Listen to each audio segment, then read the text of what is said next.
My golden sister wrecked my proposal with lies. I exposed her in front of everyone. Unforgettable. My name is Evan. I'm 28 years old, and until recently, I thought I was living a real-life fairy tale. You know, like in those movies where the main character has everything? That was me. A great job in a fancy office with a panoramic view of the city skyline, a salary that made me feel invincible, and a stylish downtown apartment that I had meticulously decorated down to the last detail. Every piece of furniture, every painting on the wall, every little trinket had a story, all chosen to make it the perfect space. And then, of course, there was Karen, my girlfriend of 4 years. She wasn't just some pretty face. She was smart, funny, had a wicked sense of humor, and could hold her own in any conversation. To me, she was everything I could have wanted. The whole package. We had our little routines, our inside jokes, and honestly, I thought we were solid. Everything was going so smoothly that it felt like the universe itself was nodding in approval. So I made the big decision. I was going to propose. It felt like the natural next step, the culmination of everything we'd built together. This proposal was going to be the moment of my life, the peak of my own movie. I started planning it down to the smallest detail. Where I'd propose, what I'd say, how I'd make it unforgettable. We scheduled a family dinner, inviting her parents, my parents, even a few close friends. I envisioned it all playing out like a scene from a romantic comedy. I'd get down on one knee, Karen would burst into tears, overwhelmed with joy, and the entire restaurant would break into applause, clinking glasses in celebration. I spared no expense, rented out a fancy restaurant with the perfect ambiance, ordered an incredible meal, bought the most stunning ring that I could afford after weeks of searching for the perfect one. Everything was set, and I was ready. Finally, the night arrived. I was a nervous wreck, trying to act normal and keep my cool while my heart pounded like a drum in my chest. The lights were soft, the atmosphere perfect, and everyone was seated around the table, laughing and chatting, completely unaware of what was about to go down. I had it all rehearsed in my mind. And then, the moment came. I stood up, cleared my throat, and reached into my pocket, feeling the cool metal of the ring box. Karen's eyes widened, and a hush fell over the table. I took a deep breath, got down on one knee, and opened the box, revealing the diamond. Karen's eyes were already glistening with tears, and I thought, this is it. This is the moment that changes everything. But I never got to hear her answer. Suddenly, my older sister Liz, with her golden curls bouncing and that annoyingly perfect fake smile plastered across her face, stood up. She had this theatrical look, like she was about to save the world or make some grand proclamation. My heart sank even before she said a word, because I knew, deep down, that whatever came out of her mouth was going to ruin everything. "You know, Evan," she began, her voice sickly sweet, "I can't stay silent anymore." The entire table went dead silent, eyes shifting from me to Liz. Karen looked confused, caught somewhere between the proposal and whatever drama my sister was stirring up. Liz continued, "I won't let you lie to Karen like you've lied to all of us." My jaw dropped. I was frozen, like someone had hit the pause button on my life. What was she talking about? Liz pulled out a stack of papers. Actual, printed-out papers, like she'd been waiting for this moment. She flipped through them dramatically, one page after another, as if she were revealing the evidence of a high-stakes courtroom drama. "These," she declared, waving them around, "are the proof of everything you've been hiding." She started rattling off accusations, claiming I had betrayed Karen's trust, that I had been unfaithful, that I'd lied to everyone. I had no idea what she was talking about. My head was spinning, my vision blurring as I tried to process the mess unfolding in front of me. The worst part? Liz looked like she was enjoying every second of it, basking in the attention like she was the star of her own tragic soap opera. I glanced over at Karen, who had gone pale, her eyes wide and brimming with confusion and hurt. She looked like she was watching her entire world crumble in slow motion. I wanted to say something, anything, to stop this train wreck, to clear my name, to explain that whatever Liz was spewing was insane and had nothing to do with reality. But the words wouldn't come. My mouth was dry, my thoughts tangled. It was like watching a car crash and being unable to do a thing about it. The restaurant, which just moments ago had been filled with warm laughter and the clinking of glasses, was now an echoing void, suffocatingly silent. My parents looked horrified. Karen's parents were whispering among themselves, and I could feel every eye burning into me. Liz kept talking, reading off her so-called evidence, the papers rustling dramatically, but I barely heard her anymore. I just stood there holding that ring, on one knee like an idiot, feeling my perfect little fairy tale disintegrate. My stomach churned. I could see the doubt seeping into Karen's eyes, her face twisted with betrayal as she looked at me like I was a stranger she no longer recognized. Everything I had planned, everything I had dreamed about shattered in that single awful moment. Everything started falling apart like a house of cards in a hurricane. Liz, the drama and intrigue queen, stood in the middle of the room, waving around a bunch of photos like she was hosting some detective show. In these pictures, there I was, supposedly with another woman, and they looked so convincing that I almost doubted myself for a second. Who am I kidding? I knew it was a setup. But Liz, with her fake smile, was obviously ready to put on a full-blown show. Here, look, this is Evan, the perfect brother you all thought he was. My whole family gathered around her like she was reading the will of some millionaire. Everyone gasped, whispered, and I just stood there in the middle of this circus, not knowing how to defend myself against something I didn't do. Karen, pale as a ghost, looked at me, and I saw her eyes fill with tears. I wanted to say something, explain that it was all nonsense, but the words got stuck in my throat. I felt the ground slipping away from under my feet, and my life crashing down around me. Karen, with trembling hands, threw a napkin on the floor and stormed out of the room, like all the demons of hell were chasing her. Well, that's the end of my perfect life, I thought, watching her leave. And Liz? She was in her element. Her smug grin said, "Hey, little brother, you're toast." She didn't stop, just kept spreading the dirt like it was her job. And you know what the worst part was? She convinced everyone. Yes, everyone. My parents, who'd always supported me, suddenly looked at me with suspicion, as if I was some kind of secret agent hiding behind the mask of a good guy. My friends, who were supposed to have my back, started avoiding me. Liz spread her rumors so quickly and professionally that even Hollywood would be envious of her skills. For weeks, I tried to make things right with Karen. I called, texted, showed up at her place. Nothing. She didn't want to see me, as if I was contagious. Every time we ran into each other on the street, the look she gave me was full of disgust, and Liz kept fueling her version of events. She dragged those photos to family gatherings, showing them to our relatives as if they were her trophies.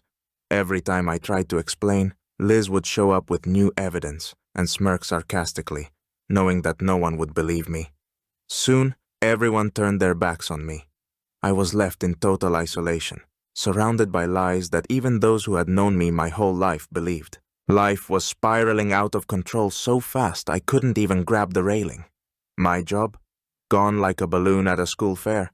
As soon as someone in the office heard about Liz's evidence, I was fired. "You're too toxic for the company's reputation," they said. And my friends? They vanished one by one, like morning mist. Nobody wanted to be associated with the guy who cheats on his girlfriend. Yep, I became that guy, the one everyone despised for something I didn't even do. But here's what I'll tell you. My patience ran out. I was ready to tear apart this web of lies like a ripped t-shirt on a soccer fan.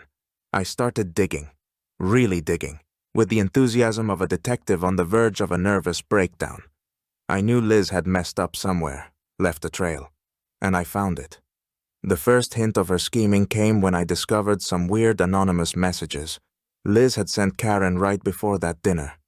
Messages like, "Evan isn't who he seems," and "You should take a closer look at his behavior." What kind of garbage was that? It was like Liz was playing a cheap thriller, and I was the main villain. Karen had started to worry even then, but the real kicker was still to come. I stumbled upon something even more suspicious. Someone had deleted footage from the security cameras in the parking lot of the restaurant where Liz claimed I met this other woman. Yeah, it was way too suspicious. Too perfectly set up. It had my sister's fingerprints all over it, with her endless craving for attention. I didn't stop there. I hired a private investigator, a guy who looked like he'd just been pulled out of a 1950s noir, complete with a crumpled hat and a cigarette in his mouth. He dove into the case with such zeal that I started to wonder if I'd hired myself. And after a couple of weeks, he came back with airtight evidence. It turned out Liz hadn't just faked the photos, but she'd bribed some IT guy to delete the camera footage. The video that could have proven I was innocent was erased at her command. At that moment, I felt like I'd finally grabbed the first thread leading to the truth. This game wasn't over, and I was going to uncover every one of her schemes. I decided I wouldn't let this go. No, little sister. Liz had to pay for this circus she'd orchestrated. I'd been her puppet for too long, and it was time to cut the strings. I started gathering evidence, like a detective who'd finally taken on the case of a lifetime. All her manipulations and fabrications would come to light, like dirty laundry after a wash. The first thing I did was contact the restaurant where all this drama began. Yep, that very restaurant where Liz tried to convince everyone I wasn't who I seemed to be. I found the manager, who had recently changed, and found out that old surveillance footage could be restored if you put in the effort. And you know what? They did it. They restored every second, showing me parking my car and waiting for Karen, with no other woman in sight. The video was so clear that even the blindest judge would have declared me innocent. With the evidence in my hands, I knew it was time for the final act of this drama. First, I had to meet with Karen. She was still angry, I knew that, but I managed to convince her to meet. Evening, a small cozy cafe. I sat there with a stack of documents and a flash drive, Karen across from me, skeptically squinting. Who could blame her? She looked at me as if she was ready to turn around and walk out, but I laid all my cards on the table. Look, Karen, it's not just the photos Liz faked, but the call logs where she arranged for some shady guys to help delete the security footage. And by the way, here are the restored recordings from the restaurant. No meetings, no women, just me, you, and my stupid attempt to surprise you. I played the video on my laptop, and she froze, as if hit by an electric shock. Seeing all this evidence, Karen looked like she was hit by a wave of simultaneous relief and fury. Shock turned to anger, not at me, but at Liz. I saw a resolve light up in her eyes, like someone had turned on the lights in a room full of shadows. We both knew it was time to confront Liz in front of the whole family, just like in the finale of some crime thriller. I set up that dinner like a master of schemes, pretending I was the peacemaker who wanted to end the conflict and bring the family together.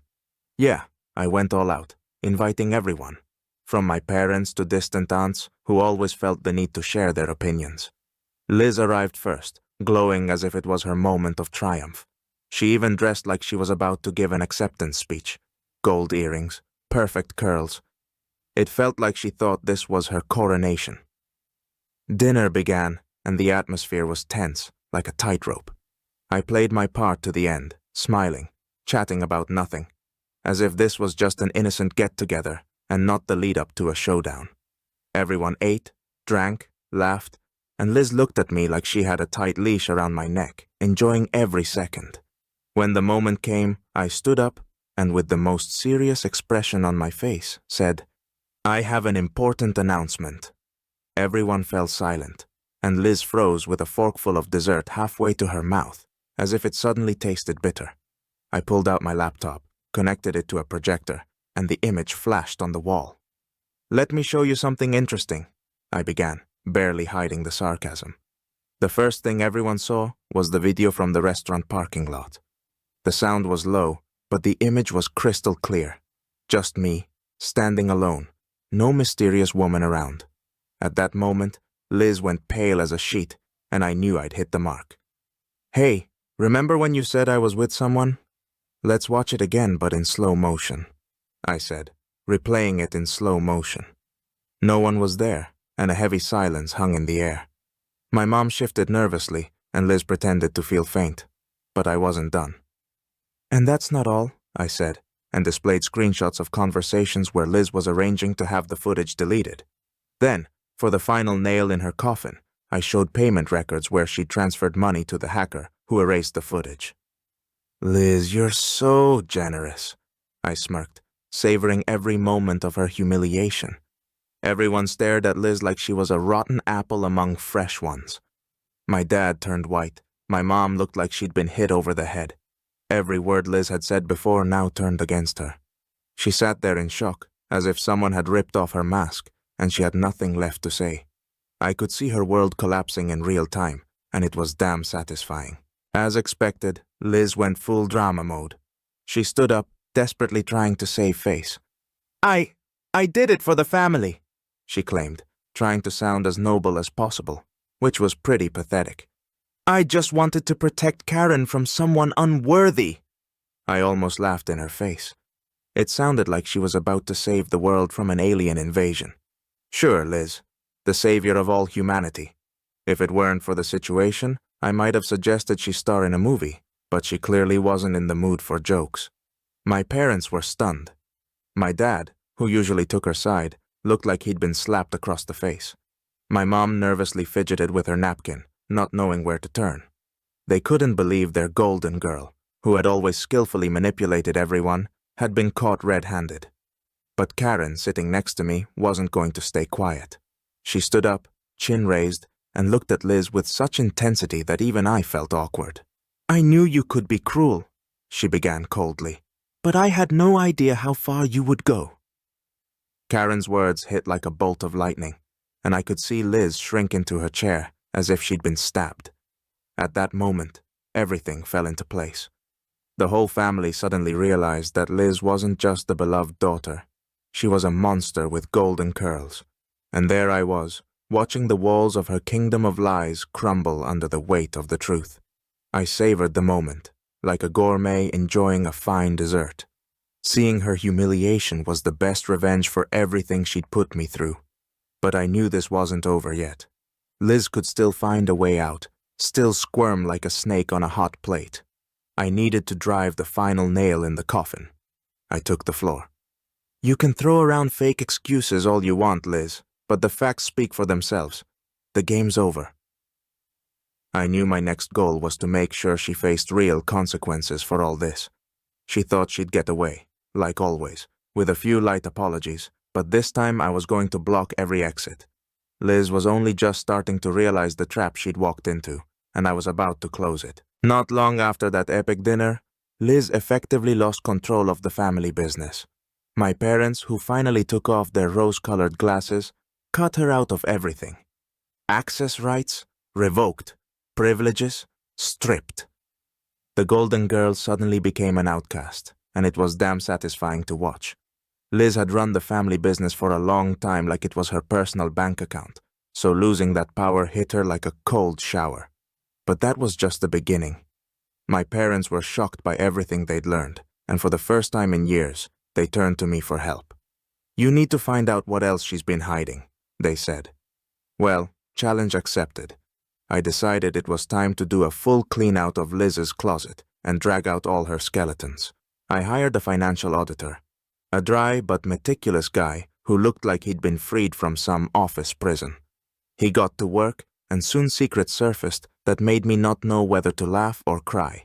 It turned out that Liz had been stealing money from the family business for years, hiding behind talks of securing the family's future and good intentions. How convenient! She'd simply been pocketing cash, hiding transactions under fake projects, and funneling it for her personal use. When we gathered all the evidence and presented it to my parents, they looked like they'd been slapped in the face with a wet towel. It's amazing how you can overlook your daughter stealing right under your nose for years. Liz tried to worm her way out of it, mumbling about misinterpretations and misunderstanding the full picture. But it was over. This time, she couldn't hide behind her fake charm. My parents, angrier than I'd ever seen them, demanded she resign. They wanted to clear the family name and restore the company's reputation. Liz could no longer lie, couldn't deny the clear evidence, and with every word of her excuses, she got more tangled in the web she'd spun. Eventually, she broke down. Under the pressure of a family that now saw her true colors, she signed the papers and left, abandoning her former role. It was the final blow I delivered to her. Her house of cards collapsed, and I stood there watching it turn to ashes. Life started to get back on track, and honestly, it felt fantastic. Karen and I began talking again, and although a lot had changed between us, we both decided to start fresh. It wasn't easy. There were plenty of hurts, disappointments, and misunderstandings to clear up. But it seemed we both realized that Liz wasn't worth losing something truly important over. We started dating again, step by step, not rushing. And you know what? It felt like standing up after a long, grueling battle, slowly but steadily. As for Liz, she could no longer manipulate the family, and it was pure bliss to watch. My parents at last saw the damage she had caused. Instead of a luxurious office life and endless fake smiles, she had to settle for the lowest position in the family company. Yes, the same princess, who always threw her weight around now, had to do the routine tasks she once disdainfully called work for losers. Now, every day, she faced the consequences of her lies and betrayal. It was, in a way, her personal hell.